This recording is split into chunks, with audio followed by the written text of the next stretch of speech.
Hey, baby, we're gonna be here all day. This is what's great about sports. This is what the greatest thing about sports is. This is Spittin' Facts with Zack and Kyle. I will not tolerate players that think it's about them when it's about the team. To all the non-believers, the sports podcast about the important issues in New York and national sports. We are not a charity. We cannot give them the game. And still. Just facts. So get your facts straight.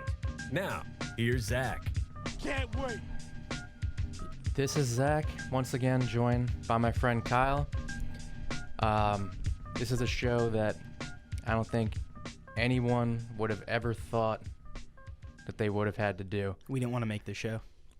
To be honest, just as this started, it's kind of like coming back to me right now, because it's really an overwhelming situation.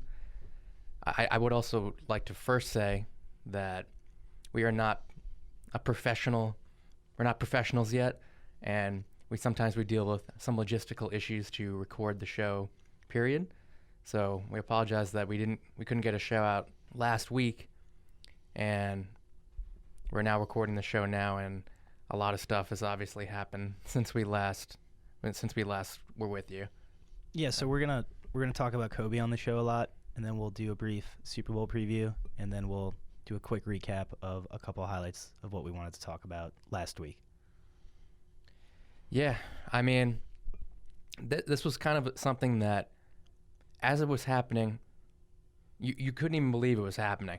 So I'll just say, for me, this is obviously one of those moments that you'll never forget where you were. For sure. When it happened. For sure. So, I mean, I was just having like a normal Sunday. I'm driving home from my girlfriend, Erica. Yes, I said your name this time. Didn't just call you my girlfriend. What up, E? And I'm driving home, and I just glanced at my phone, and one of my friends had said that like a bunch of people reporting that Kobe died in a helicopter accident. And sometimes this friend is prone to maybe see something that isn't exactly true, or sometimes we all are. We all are. We're all human. We make mistakes. And I'm just like, dude, obviously not. So I'm going through Twitter. And it's something I'm literally driving. I had to look at this. This can't be possibly true. The sports radio station I'm listening to, it's not reporting anything yet. And all of these outlets are reporting that Kobe Bryant had died in a helicopter accident. And once it became apparent to me that this was not a hoax, because it was a long time where TMC was the only people that had it. Mm-hmm. So people were thinking that the fact maybe that they were the fact that they were the most reputable news source reporting is subject to question. Exactly. Yeah. Exactly. But credit to them, they had it early and it was right. And that's something that it takes a while to report, because you can't say that unless you're 100% sure. Got to get the facts right. It's not like a trade or something where it's like rumor has it so-and-so's going to this team. It's not just like rumor has it Kobe's. It's like, totally. Did this happen or not? Right. And once I found out it was true, I immediately had to call my girlfriend back, and I was like, Kobe Bryant just died in a helicopter crash. And she was like, no way, I can't believe it. And it's like, I'm sitting here right now, and I can't believe it still. It doesn't seem still doesn't feel like it's real. And I was saying this earlier. Kobe Bryant was someone that had an aura of invincibility about him and had transcended sports star into a global icon. He's affected people globally. Mm-hmm. And you were saying like Neymar and people were in soccer were having tributes to him. Obviously, the entire NBA. There's tributes everywhere, like all over Asia, all news sources, in Europe. This dominates CNN. South America. There's everywhere. Stuff going on everywhere. Every paper nationally. Mm-hmm. As the details of the crash start to come out, it's crazy how this even happened. So people were questioning why he was in a helicopter in the first place. Kobe took a helicopter all the time. Right, that's not the issue. For years. Right. For years. Most athletes or professional people or people who can afford to do that happens in New York all the time. People skip the traffic. So think about it. If you live in Los Angeles, you skip the traffic, and you're Kobe Bryant, what are you going to drive? Or if you're just another movie star or a singer, exactly. Right, you're not going to be stuck in traffic. And it's something that had become as commonplace to him as driving. Mm-hmm. I think you brought up a good point on the way here. So I'll get into the details of the crash. Obviously, we know that the weather conditions were not ideal and it was extremely foggy. And you were saying they probably shouldn't have flown. Yeah, what I was saying is that like the pilot low key probably was like telling Kobe, I don't think we should fly. But I feel like the interaction sort of went down of just like, Kobe's got to get to the game. His daughter's got a game. You got to get there. You don't want to be late. But nothing bad's gonna happen, That's right? the thing. Like, nothing bad's gonna happen. We're Kobe. The pilot's just like, the pilot's probably like, we probably shouldn't take off because this guy, apparently they've been saying he's been flying helicopters for like 20 years. He seems like a very experienced pilot, knows what he's doing. And when the guy who's flying the ship says, I don't think we should fly the ship, it sucks, but like you should almost listen and be like, all right, I don't think we should fly in the ship. Yeah. But it's really sad. It's the kind of thing where you're like, nothing's actually going to happen. Right. Like, exactly. I'm a little bit drunk, but I'm going to drive home because I'm not going to get had arrested. a couple beers, but like I'm only going a few miles, so it's nothing bad will happen. Right? It's just such a freak incident. It just makes you rethink everything about, a lot of people coming out. It's like, it's the time where you got to go and like tell the person that you love, like, this could be the last time I ever see you. You don't know. Like, we could get in an accident on the way home, and like, who knows what the last interaction we had with people that we care about are. So it makes you appreciate or want to appreciate more like the moments that you have with everyone and make every moment count. So I want to get into a little bit of the details of the crash for those who may not know. So I highlighted some things from the article that CNN had within the last 24 hours. Well, first, actually, it'll make more sense to talk about the members that died, because we all know that Kobe Bryant died. We all know that Kobe's daughter, Gianna, passed away the age of 13 as well. But the other members, someone in particular was also noteworthy in the sports world, he was currently the Orange Coast College baseball coach, John Altobelli. Jeff McNeil had a relationship with him, and he's deeply hurt by that. So he passed away, and he was with his wife, Carrie, and his daughter, their kid. Alyssa. So sad. And another parent, Christina Mauser, was killed in the crash. Mauser was an assistant girls basketball coach for a private school in Corona Del Mar, California. Additionally, Peyton Chester and her mother, Sarah Chester, were also passengers on the helicopter and were killed in the crash. And the pilot, obviously, the pilot of the helicopter, his name, and I apologize if the pronunciation's off, Ara Sobayan, I believe. So he was according to sources, a former colleague at the Island Express Helicopter Company. Zabayan was an instrument-certified pilot who earned his commercial pilot license in 2007, according to the Federal Aviation Administration's pilot certification database. So clearly he's a certified pilot. I guess sometimes things just go wrong. So in his final transmission, the pilot of the helicopter that crashed, killing 9 people, including NBA legend Kobe Bryant, told air traffic control he was climbing to avoid a cloud layer. So if you don't know, it was incredibly foggy that morning. There's pictures where it almost looks like smoke everywhere because of how cloudy it was. The National Transportation Safety Board said Monday, when air traffic control asked the pilot what he planned to do, there was no reply. The last radar contact was around 9:45 a.m. Pacific time on Sunday, and radar data indicated the helicopter had climbed 2,300 feet and began a descending left turn. When the helicopter crashed, the impact broke the helicopter into hundreds of pieces in Calabasas, California, creating a debris field stretching about 500 to 600 feet. When asked about any chance for survival, it was said that it was pretty devastating accident scene, and there was an impact area on one of the hills, and a piece of the tail of the helicopter's down the hill, and on the left side of the hill, the wreckage is over on the other side of that hill as well, and the main rotor is about 100 yards behind that. It was said initial information indicated the helicopter was flying under visual flight rules from John Wayne Airport in Orange County to just outside southeast of Burbank Airport. The pilot had requested to fly under special visual flight rules.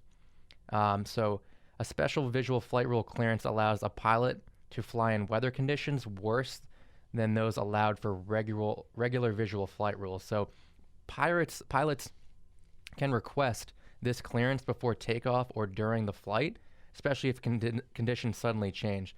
So during the pilot's conversation with air traffic control, they advised the pilot there was a delay due to traffic and the helicopter ended up circling 12 minutes in the air until air traffic control approved the special visual flight rule. So that's why they were circling. They were in a holding pattern. Yeah. And then about 4 minutes later, the pilot was climbing to avoid additional cloud layer, and like I said, eventually crashed. So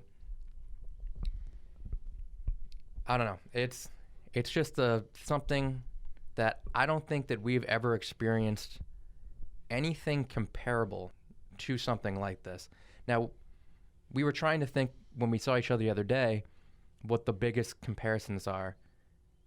And there's no true comparison, like I just said. Nothing's really close. That's sort of the conclusion we came to. He was in the prime of his life. He retired less than 4 years ago. And like many have said, it seemed like he was beginning a post-basketball career that was destined to be better than his NBA career. So the ones that come to mind, at least locally, obviously is Thurman Munson for the Yankees in 1979. Now, as heartbreaking as that was, particularly also again in a flight accident, particularly in the New York area, is nowhere near the national impact and global impact. Right. Recently, we had Marlins rising star pitcher Jose Fernandez died tragically in a boating accident. Once again, not nearly as noteworthy. Only the baseball community would really. Yeah. In addition to that, I don't mean this to sound tone deaf, but he was acting, whether you like to say it or not, irresponsibly, and the cocaine. He was making poor decisions. Making poor decisions, where Kobe was just trying to take his daughter and others to a basketball game. Just way more of a freak accident. You end up comparing this to people other than just sports stars because of how global he was. You think about, Michael Jackson, Prince, Elvis, Prince, and a lot of these people were kind of had self-demises. Well, you hate to say it, but it's kind of the way it was. They had it's like slow. You could see it coming with a lot of those guys. I think the biggest the closest comparison is Roberto Clemente. Probably, yeah. Because he was healthy and he died trying to deliver aid to, was it Nicaragua, I believe? I think so. I'm pretty sure it was all these Nicaragua. people dying in plane accident. Also, Rocky Marciano had died in a plane accident. But we had never seen something like this. And I think it affects people wonder why it affects you so much when you never knew him. I couldn't believe how much I was affected by it when it happened. I think it's because you basically grow up following this person your entire childhood, particularly our youth. Would you say our youth, our generation? He was pretty much the biggest star in American sports. We're trying to think about what the other comparables would be. It's like he was the biggest star in basketball. It's like Jeter in baseball and like Brady football. That's about it. Yeah, and LeBron is later. LeBron is more this younger generation. Obviously, he still affects us in a great way. Yeah, but like we grew up, we watching basketball. We're watching Kobe. Yeah, you're watching Kobe. The Lakers were good when we were kids. We're Celtics fans, and particularly me. I started following basketball in the 2008 season. And who do they play in the finals? Kobe Bryant. He's the MVP of the league. I mean, my first 3 years following basketball, the Lakers were in the finals.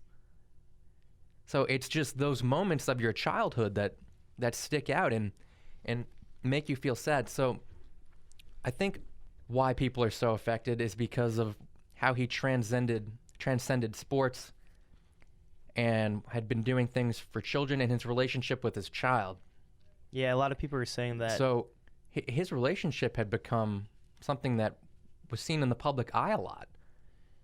A lot of videos of him teaching her basketball, and apparently he had kind of lost his, not love for basketball, but he needed his a break. interest. Yeah. He neneeded a break. I mean, think of the dedication that he had put in, and the he Lakers were awful things, too. Wants to do other things for a little bit of time, and so his daughter got into basketball and had kind of brought him back into the public light, and we all got to see through social media and other avenues how really dedicated he was to his kid.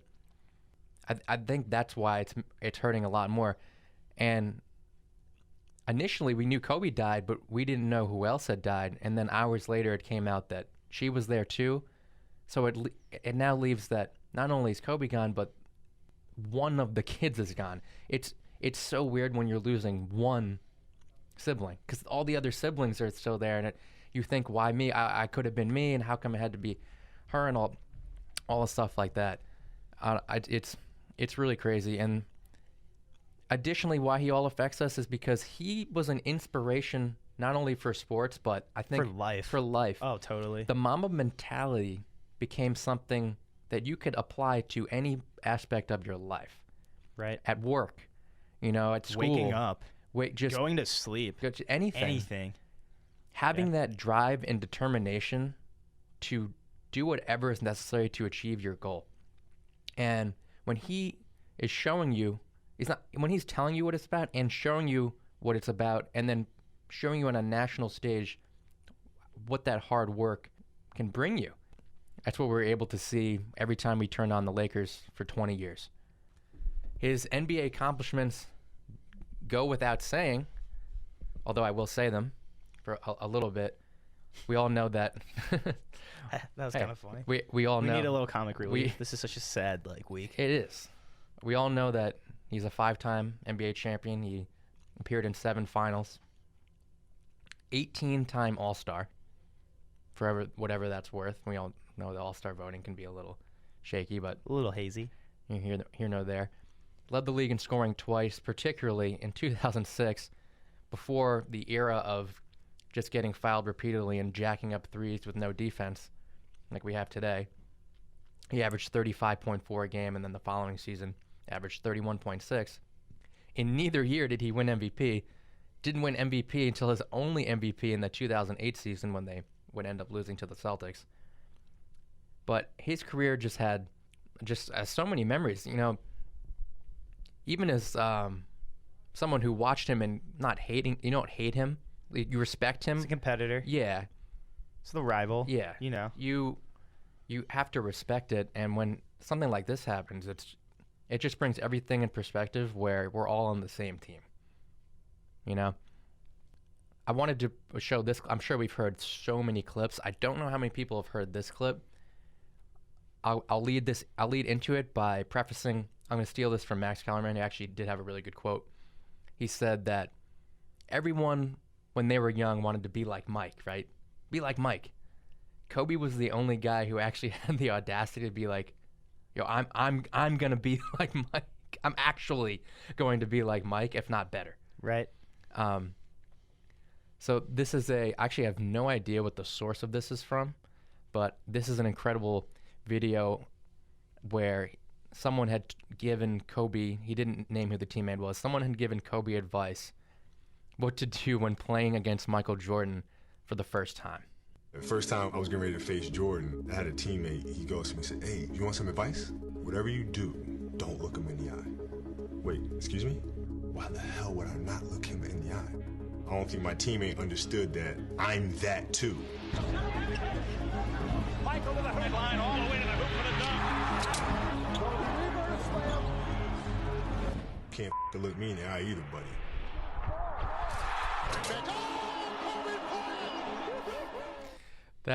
That gives you chills. So cold-blooded. That is so cold-blooded.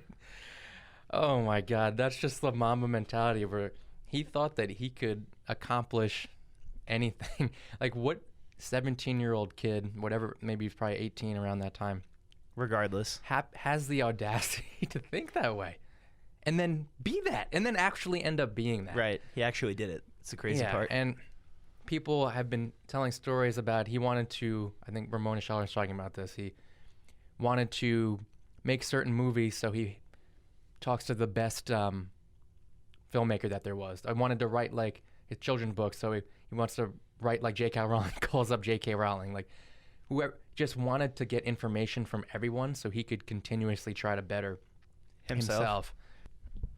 Yeah, I don't know. It's really tough. It's something that I don't think, well, first of all, we're never going to really get over this. We're going to keep being reminded by it. The entire rest of the NBA season is I don't want to sound insulting, but it's almost tainted. It's, by this. It's not like it's going to take away from anything that happens, but throughout the whole finals and playoffs, this is going to be a thing. The Lakers more or less have to win it all. They have to win it all now. Like I don't know what amount of motivation you need. Andy, you can be mad at me, but like the Celtics are out of it. Like I want the Lakers to win. I'm sorry. That would be. It'd be nice. That would be. Yeah, that would be nice. It would be crazy. That would be all for a season for me where I've never been less invested in an NBA season than I am this season. It almost is kind of like a reinvestment into the season. Such a bandwagon sports fan. I am a bandwagon sports fan, but like, come on, that would be insane. Yeah, I would be. It would be. And nice I feel to like see. LeBron has almost has a new thing on his back where he has to like almost Totally. He's putting it on his back to carry on like Kobe's. I'm actually excited to now watch every single Lakers playoff game. I think LeBron's going to be a ruthless animal. I think he's just going to like just literally just be inhuman on the court. Yeah. Have no regard for life. Play with such audacity and tenacity. It's going to be sick to watch. I was also thinking that maybe something as tragic as this happening to someone like Kobe Bryant will maybe wake up the rest of the league to start taking regular season games more seriously and not taking games off because you're tired and right. Revitalizing the being humble that you're even in the league. Yeah. Because when we were younger and people like Kobe when we're in the league, the regular season had such a different mindset and where I'm tuning in every game. Where now I was watching games last week before all this happened, and Reggie Miller's announcing the game, and he's just like, what am I even watching? No one's playing defense, and they've taken 3 times as many threes as any other shot. It's like the final score is like 131 to 125. Yeah. Since when was that ever a reasonable score? Within this, yeah. Within this era, yeah. or any era. That's well, there used to be mad high scores. Sure, in like sure, the but like 80s, that's still ridiculous. Yeah, I hope this kind of can act as maybe a wake up call to the league or of some sort.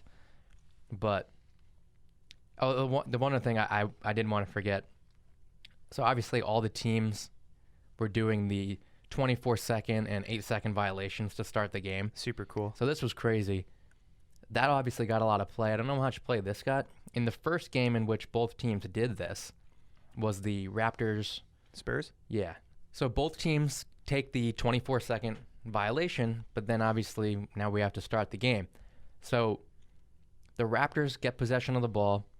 I don't know who took the shot. Someone takes a fadeaway shot in the corner, right baseline in the corner. And the first shot that was taken in the NBA after Kobe's death, after both teams took the 24-second violation, the ball hits the rim and bounces over the backboard, which is an automatic turnover, so the shot clock automatically resets to 24, and the ball is just sitting right underneath the shot clock saying 24. The first shot. I mean, if it was any other time later in the game, it would be whatever. But the fact it was the first shot. Some divine intervention. I mean, that's some weird shit, man. That's weird. That's weird. That's the kind of stuff that makes you believe in faith and all that stuff. Which is, it's crazy. Crazy. So as we are mourning, continue to mourn, as it's really impossible not to, I think for us, we're just fans and we're mourning because it's someone that we grew up idolizing, watching, and we're inspired by. There's obviously people that are way more close to him that are way more devastated. So as we continue to mourn for our sports hero, we also should celebrate the great things that he provided us in sports. Obviously, we all know him just within the realm of basketball.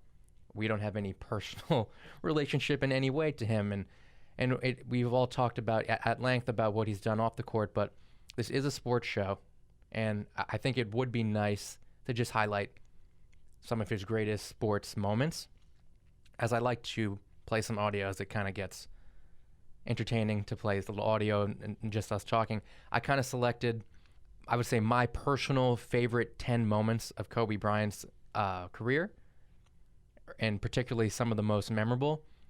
Now, these aren't just like him winning the titles, because particularly only one of his final series that he won was even a close series, and that was in 2010 against the Celtics. We don't need to talk about it. Yeah, and there was no specific moment, believe it or not, at least I can think of off the top of my head, like a specific moment in the finals. So I just kind of came up with the 10 most memorable Kobe Bryant moments, and I have them in chronological order. So I think this one is very important because this was in Game 7 of the Western Conference Finals in 2000. So this propelled them to their first finals, which obviously began the three-peat. This kind of started Kobe being Kobe. You know, where they're now on the national spotlight and winning titles. They had to break through the conference just to reach the finals and reach that stage. So they were playing the Portland Trail Blazers. So it's Game 7 of the Western Conference Finals, and we've probably all heard it before. The Lakers are leading 83-79. They need a big bucket here to help extend this lead and try to put it away late. And this is the great Bob Costas on the call. Portland has 3 timeouts left. The Lakers have 2. Bryant to Shaq.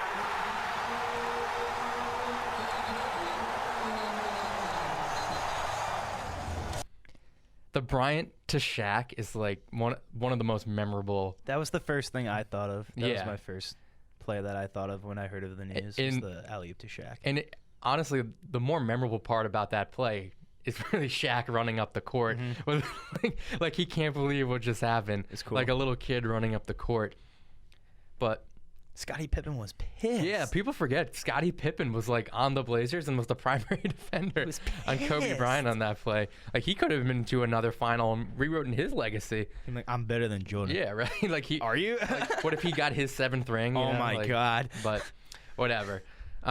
Great highlight. That's a great and highlight. something I just thought of as I'm watching this, we're talking about Kobe. Let's not forget about the Shaq and Kobe duo Crazy. as one of the greatest duos in basketball history, which obviously goes without saying.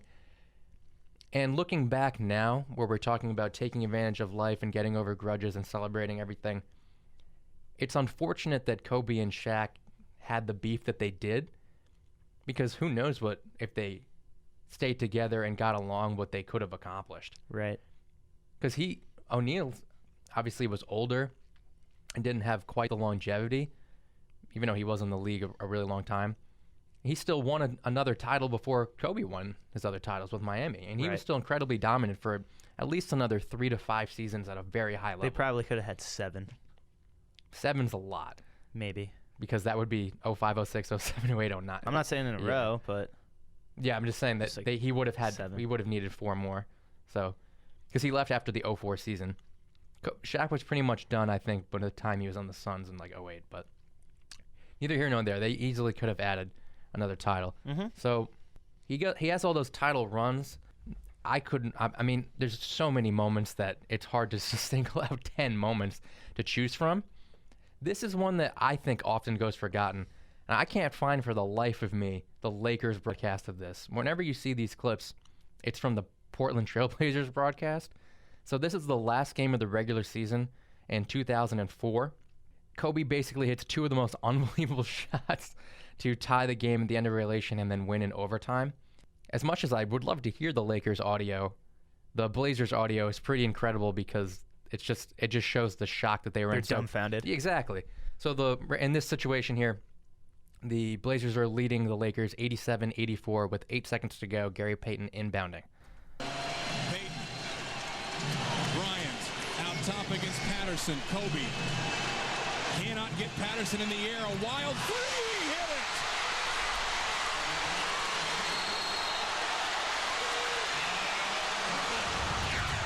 Just when you think the basketball gods can't get any crueler. No, I've told you before, this is not the guy you want to let shoot the shot in this building. It seems to be home for him. And with one left, Kobe Bryant ties the ball game up as only Kobe Bryant can do. I'll play the second half of this later. Obviously, the audio doesn't give it justice. Could not be more heavily contested. And he has some guy, I don't know his name, he's standing out on the three-point line with not anyone within 10 feet of him with his arms up wide open for 3. And just Kobe, as only Kobe can do, just takes the shot and absolutely buries it with 1.1 left to tie the game. So the game eventually ends up going into double overtime. And the Lakers are trailing here 102-104. They're inbounding with only 1 second left. Who do you think is going to take the shot? Payton to inbound. Bryant for 3.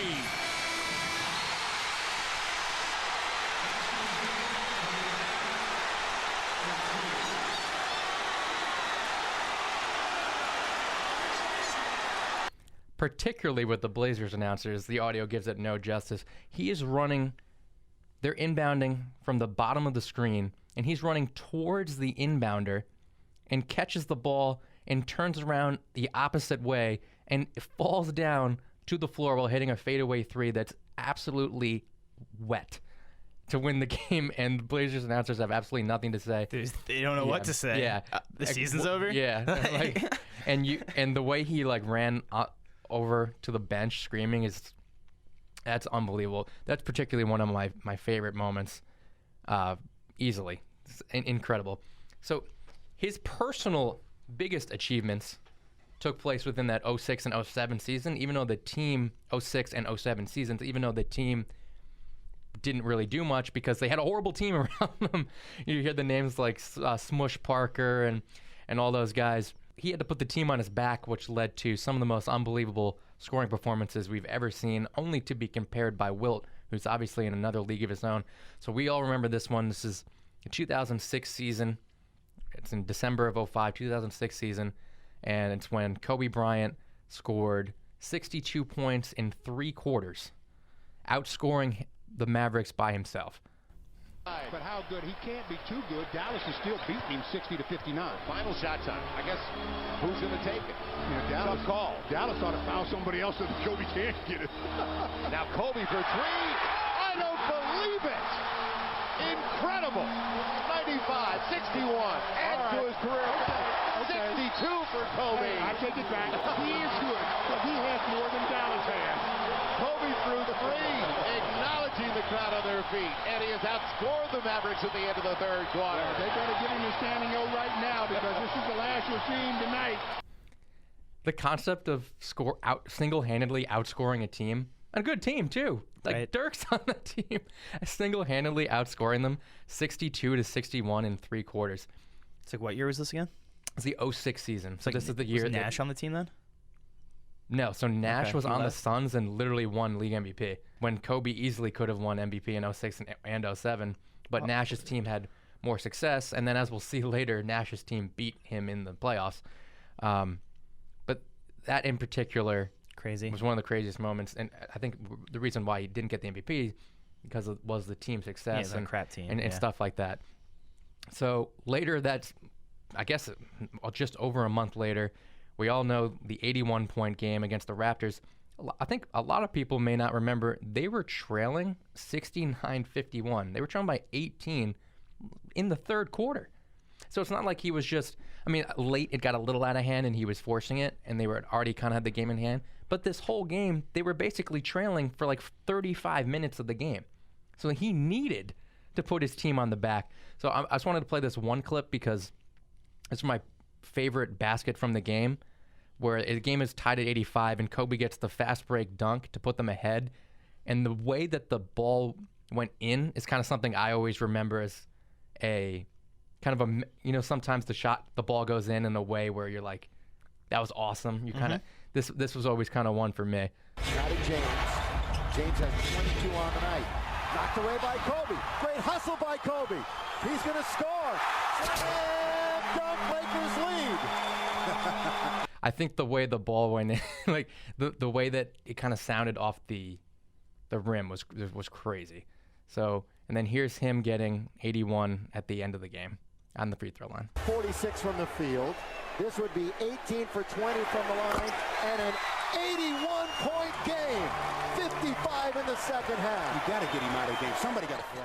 Oh, it is out of bounds. Ball. There it is. Here we go. And Kobe will be replaced. And listen to this crowd for number 8, Kobe Bryant.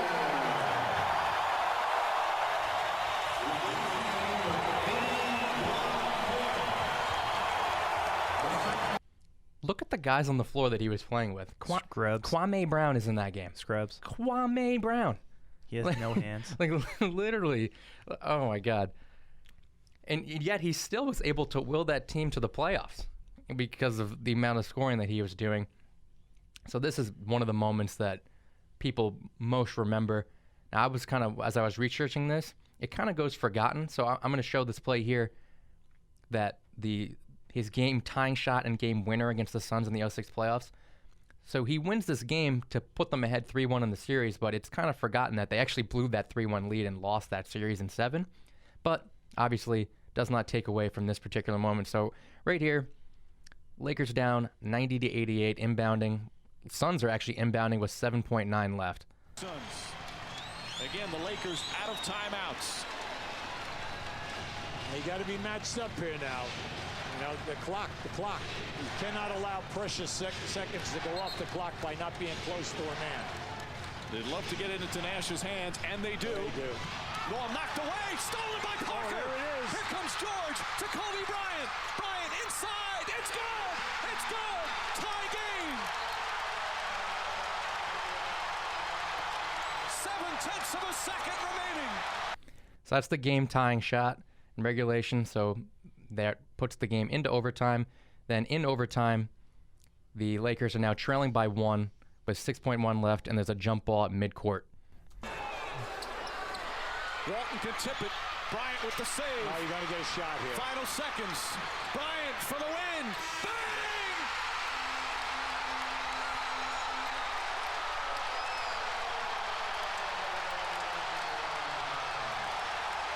The great Mike Breen on that call, too, with the classic bang call. Love it. Yeah. But that was kind of those players with the Mamba mentality right there. I got the ball, and I'm literally pulling up, and I'm scoring. And Nobody's I'm touching the ball but me. Yeah. That's kind of been the kind of consistent thing for most of these clips, except the alley-oop. But he made it work, obviously. As I said, the other one was kind of my favorite sequence, those game winners against the Blazers. This was actually my favorite Kobe Bryant shot of all time. This was within his stretch, the first game in which he had scored 50 for 4 consecutive games in the 2007 season. He's in overtime. He already has 60 points, and the game is tied at 108 in overtime, and they give the ball to Kobe in the corner. The footwork he has on this play, the audio gives it no justice, but the call actually does a pretty good job, the Lakers broadcast. Gotta pick it up. Here's the double down. Kobe. Hard to believe. Are you kidding me? Unreal. Are you kidding me? How strong was that? A triple on a fall away in the corner with a shot knocked down. Lakers by 3. You have got to be joking. Somebody wake up number 24. He's got 63. Pushed his defender off the court. I thought there was going to be a foul there. And I don't even know when he found sight of the basket. All of a sudden, splash. I mean, that guy is unreal. Yeah, we're definitely spoiled. Oh my goodness. Watch it. That is truly, if you have the time to go look at that, look that up on YouTube, the footwork in the corner and then just to hit it with absolutely no hesitation at all. And one of the moments that people are referring to a lot was his 61-point game at the Garden against the Knicks. This was during those horrible Knicks teams, and Kobe just was relentless and was just going to absolutely give it to him that night. This was late in the game. He already has 57. Lakers are up by 16. He puts one of the most legendary spin moves, I think, ever, and kind of cemented this game at the Garden. So not the old-fashioned way. Kobe on a spin. What a pivot. Yes! 121-103, 59 for Kobe. What a display! They can't believe it courtside. Neither can we. Harrington barely gets into the rim. And left. Spike, I don't blame you, man. This shot is something. You talk about utilizing your pivot foot. Spike said, "You kidding me?" Just greatness personified right there. The amount of time that he put in to get to work on those type of moves was incredible, and it paid off on the biggest stage time and time again. Only a couple more clips here. So this one I think largely goes forgotten. In 2009, Lakers are leading the Suns by 5 here in the Western Conference Finals. Lakers are up 3-2 in the series, trying to close out the series in Phoenix, and Kobe hits an incredible fadeaway shot and basically gives Alvin Gentry a love tap right as he hits the shot, and Gentry is just like, what am I supposed to do about it? 8-second violation again by Odom, just walking the ball across. Very nonchalant, trying to use the clock, but you have to get across that midcourt line. Shot clock now to 5. Bryant, yes! And then with a little tap to Alvin Gentry. Add insult to injury, Kobe. I mean, what a shot. I mean, you can't defend that. Are you kidding me? You can't defend that, Barb. I mean, Grant Hill is all over Kobe Bryant. Watch him hang, double pump, and then he says, Alvin, hey, Alvin, what do you think about that? And he taps him on the shoulder, and good-natured Alvin Gentry can only smile. Watch a little tap right here. Like, what are you doing? Alvin saying you're... It's just the ultimate respect that he had from everybody that he could get away with that. And, right. It's not meant to be mean-spirited in any way. It's a competitor spirit. Totally. One that I personally remember watching was the game winner that he had against the Heat in the 2010 season in December of 2009, where the Lakers were trailing by 2 with 3.2 seconds left, and he hit that crazy fadeaway bank shot to win the game.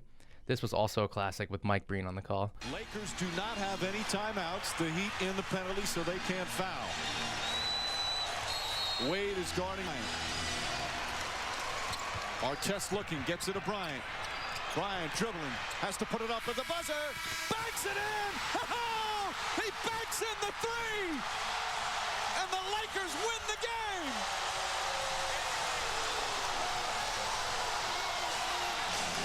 And that was so well defended by Miami. They put 2 on Wade to make the catch hard. He had no good look, and that is just greatness personified. Tremendous defense by Miami. The only thing I said is Haslam should have stayed on it. But when you get beat on that, you just go to the locker room and say, I couldn't have done anything about it. I think Jeff Van Gundy nails it on that one. It's greatness personified, and sometimes there's only so much you can do. How are you supposed to defend that? Right. He's just sprinting to his left, hits a fadeaway bank shot off the glass to win. It's crazy because there would be times where we'll be balling at your place, and I'll feel like I'm playing just incredible defense on one of our friends, and they'll just hit such a cold shot.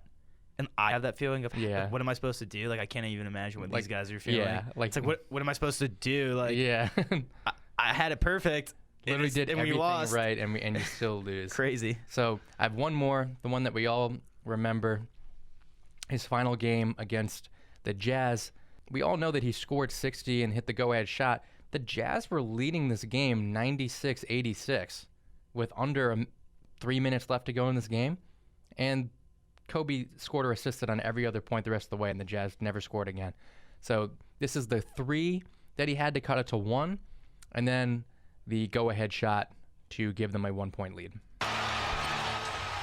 Kobe's got the Lakers' last tip. Bryant for 3. Go!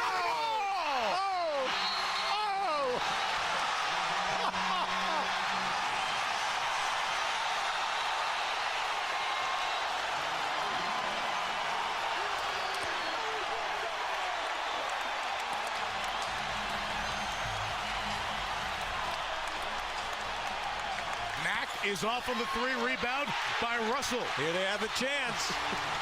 The Lakers down 1. Will Kobe give them one last gamer? Bryant on the move with the jumper. He got it! 58 points! And the Lakers lead!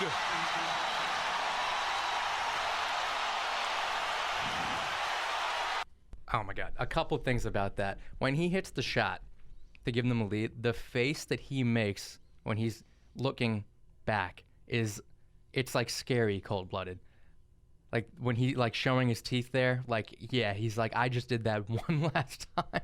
That is so cold-blooded. Another thing that gets me, they keep showing the family. Yeah, that's getting me. That's totally getting me. They show Gianna, and it feels differently now. So it's weird watching these highlights. Yeah. It totally is. I hope that it was more an enjoyable thing to hear these. Right. Because it is supposed to be a celebration of It's just surreal. It's surreal. Don't even know what's going on still. It's just so weird. Pretty incredible. Because we're running a little long here, so any closing thoughts before we have to touch on a couple other things here? Because let's just briefly talk about what Kobe meant to us. Yeah, for me, Kobe just, we sort of talked about the whole Mamba mentality, and I think that he just everyone our age just kind of grew up watching Kobe, and although you might not have had a personal relationship with him, I think to an extent we all had a personal relationship with him, and that's what makes it just really sad. Yeah, honestly, I'm probably just gonna say the same exact thing. So, rest in peace to Kobe Bryant. Yep. Rest in peace to his daughter, and obviously everyone else on. It's tragic. It gets It's just a tragic overshadowed by. incident. It's just totally tragic. It's still unbelievable to think that had happened. We got to touch on a couple other things that we didn't get a chance to touch on last week. As it almost just feels totally weird still to talk about literally anything else in sports. All right, let's give it our best shot. Here we go. Eli Manning retired. Yes. The Eli Manning era in New York is over. Right. 16 years as the New York Giants quarterback.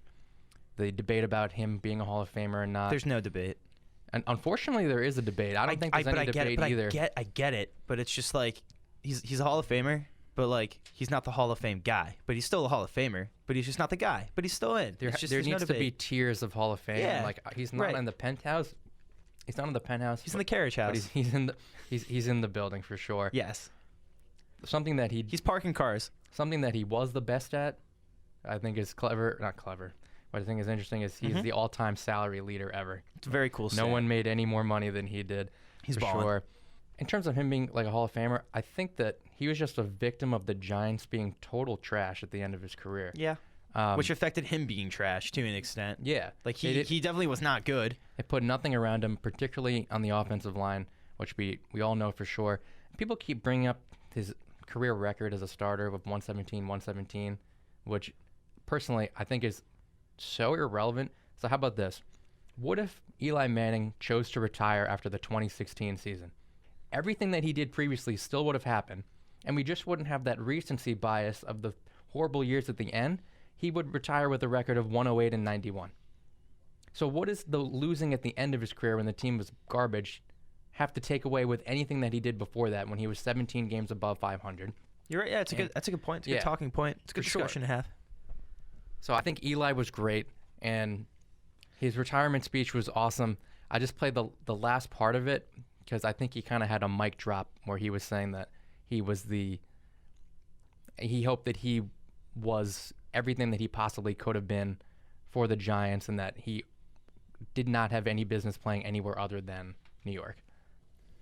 It's been an honor to be a part of this family, and I hope that I've represented the organization in the way that you wanted me to from my first day to my last. For most of my life, people have called me easy. Believe me, there is nothing easy about today. Wellington Mara always said, once a giant, always a giant. For me, it's only a giant. Thank you so much.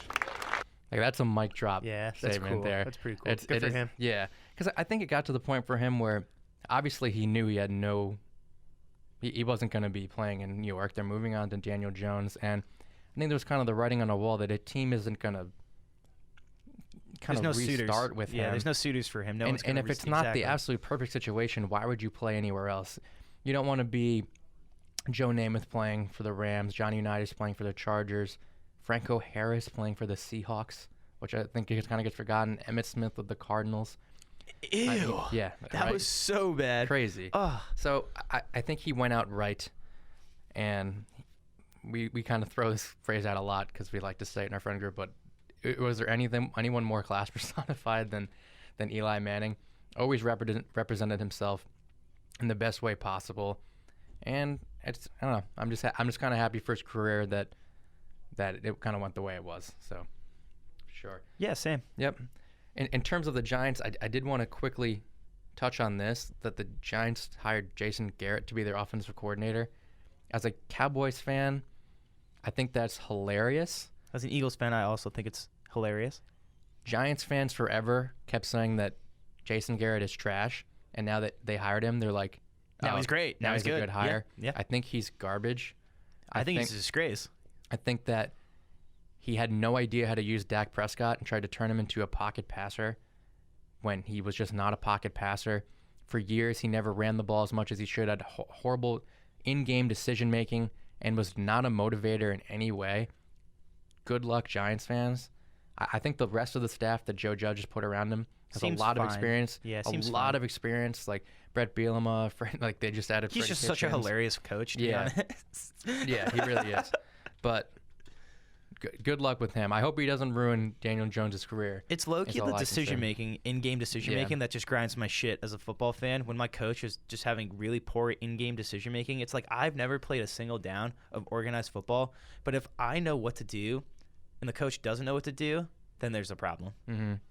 And the other major thing that we wanted to talk about last week, but we didn't have the ability to, was the Mets hired their new manager. Crazy situation there. Obviously, the Mets were kind of caught up in this whole situation with the sign stealing scandal, and they ended up hiring Luis Rojas. So he's going to be the second youngest manager in baseball, basically behind Rocco Baldelli from the Twins, who's only 3 weeks or so older than him or younger than him. His father was Felipe Alou, and his half brother is Moses Alou. He's been within the Mets organization since 2007, managed the Rumble Ponies for a couple of years, and was their quality control coach last season. But I think the biggest question is if he wasn't ready for the job like 2 months ago, because they had said that. Did he interview for the job 2 months ago? Yeah, he did. Like, he was one of the people, but he wasn't considered a finalist. And if he wasn't ready then, it's kind of disingenuous to be like, oh, yeah, he's ready now. Right. And when he had his interview, he seemed nervous as hell. Like, he was just like thanking everyone, and like kind of his voice was shaking, and it almost little quiver. It seemed like he couldn't even believe the position he was in. So I hope it works out, because it's definitely a lot. Honestly, I think we'll see. I think it's fine. It's a fine hire. And the Mets were just caught in an unfortunate situation where they were screwed, so they had to get rid of Beltran. You had to get someone new. This is who you got, and I'm excited to watch baseball. I think it'll be fine. We have a win now. We have a win now team. Yeah, so I hope that it works out. A lot of the players are super pumped about him, which I don't know if that's a good thing or a bad thing. But guys like Alonso and Stroman, Cano and Nito and Dom Smith had talked at length on social media about how much they respect him and are really excited to play for him. But we'll see if this is the long-term move. People are speculating maybe they go after A.J. Hinch this season. After his suspension is over, Brody Van Wagenen went to college together. They were actually roommates. On a personal, I don't understand how that would make any sense if you're going to fire Beltran because he's involved in it, and then just hire like someone who was even like a potentially because it's like the heat of the moment. You kind of just got to move on from it, let it die down, and then a year later, if Rojas is terrible and you fire him and you bring in Hinch, people will have forgotten this to an extent. Well, I hope that we don't have to fire or get rid of Rojas, that's because that means that he's something good. bad probably happened. And that means he's good if he's not fired. We have plenty of time to talk about baseball moving forward, but we just going to quickly touch on the Super Bowl, because everything is just overwhelming with Kobe Bryant stuff. I was telling you how like nothing's going to feel normal again until the Super Bowl kicks off. Yeah. For most people, for me included, it's like when we were playing basketball. Yeah. When we heard the news, we forgot about it. And then the game will start, and everyone will kind of forget about what happened. Yep. So incredibly evenly matched game. Personally, I think the Chiefs' offense in the end is going to be too much for the 49ers. I really do think it's going to be an excellent game. I mean, the Chiefs' offense is so explosive. They're the only team ever to come back from multiple 10-point deficits in the same playoffs and win both of those games and move on to the Super Bowl. They can just score so quickly. I will say, if they get down early, I think the 49ers aren't going to be a team that's just going to let them back in the game. For sure. But they ain't no scrubs. And additionally, if the 49ers get down, can Jimmy G do enough to keep up and That's get a them good back in point. the game? I think the 49ers have a better chance of coming back if they get down. Yeah. I mean, Jimmy G only threw 8 passes in the championship game.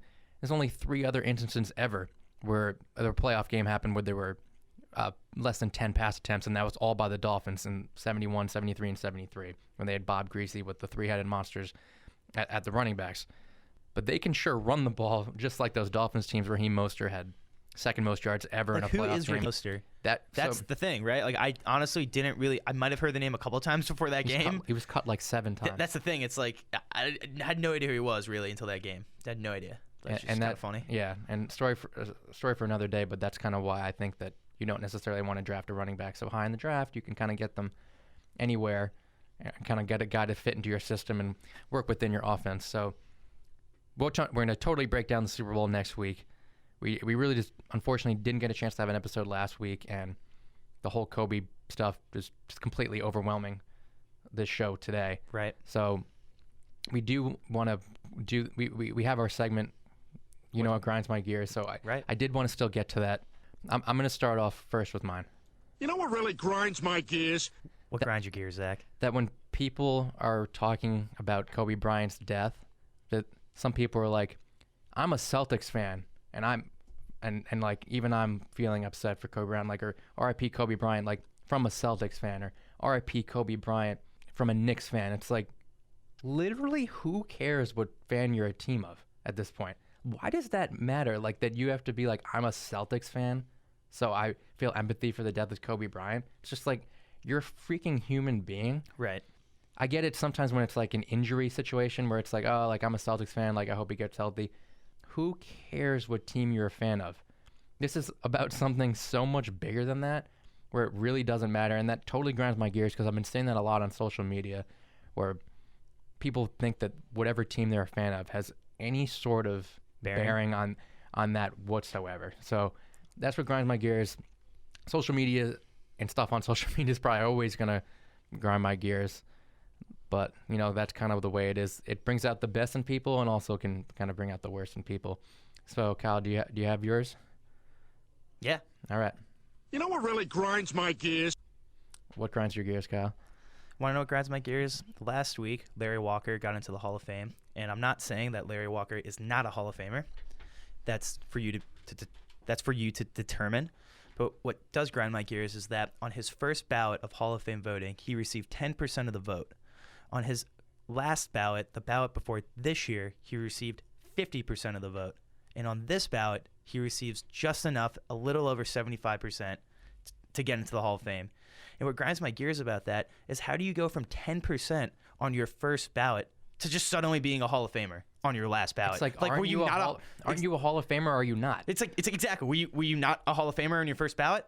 Like, I do understand that there might be guys who are ahead of you who are more deserving to be in than you just due to the timing of retirement and things like that. I do understand that can be a problem, but at the same time, it's just ridiculous. Even the jump from 50 last year to 75%, that is huge. That's a huge jump from one year to another. So I just thought it was a little ridiculous, even though he's a good baseball player and he should be a Hall of Fame and he is a Hall of Famer, which is great, but just the whole process is foolish and silly, and it just grinded my gears. The entire Hall of Fame, I think that's a really good point. The entire Hall of Fame process is extremely weird. How what makes someone such not a Hall of Famer at one time and or other times a Hall of Famer, particularly in baseball when we know what votes are coming out. Obviously, Mariano's the only 100% guy, but how does one person be like, Derek Jeter's not a Hall of Famer? How do so many people say that Joe DiMaggio's not a Hall of Famer for a long time, and Ken Griffey's not? How is no one else the first ballot other than Mariano? Or not first ballot, 100% vote, unanimous. Yeah. It doesn't make sense. I think the whole process is so flawed. Foolish. How you could, like you said, be 10% one year, which is basically off the ballot. Right, exactly. That's the thing. He's basically off the ballot, and now he's basically in. That's really the crux of it. Great point, Zach. That's a great point. So, really good point by you. We wish we could have gotten more into the Eli and Rojas stuff. We were not able to get in here, and then Kobe happens, and that just takes over everything. We're going to try to get back on our normal schedule of kind of mid to late week episode release. So next week, obviously, is going to be all Super Bowl. I would assume, because you never know after stuff like this. It's going to be all Super Bowl. Really looking forward to the game down in Miami. I think it's going to be a really good game. And yeah, I mean, kind of. Who do you got? What I got? I said I got the Chiefs. Yeah, I think I would pick the Chiefs too. Yeah, so we'll see what happens. I'm bad at predictions. But like low key, I'm just rooting for like a quadruple overtime game. Yeah, we'll see. But yeah, that's gonna end this show. Really tough. Just say rest in peace to Kobe's daughter and obviously everyone else that was on that flight. Or on the helicopter ride. That was something that we're not going to get over for a while. So, thanks for listening, guys, and hopefully tune in next week. Bye, everyone. Thanks. Thanks for listening to Spittin' Facts with Zack and Kyle. Follow Zack on Twitter at SpittinFacts40 and continue listening on Anchor or wherever you get your podcasts.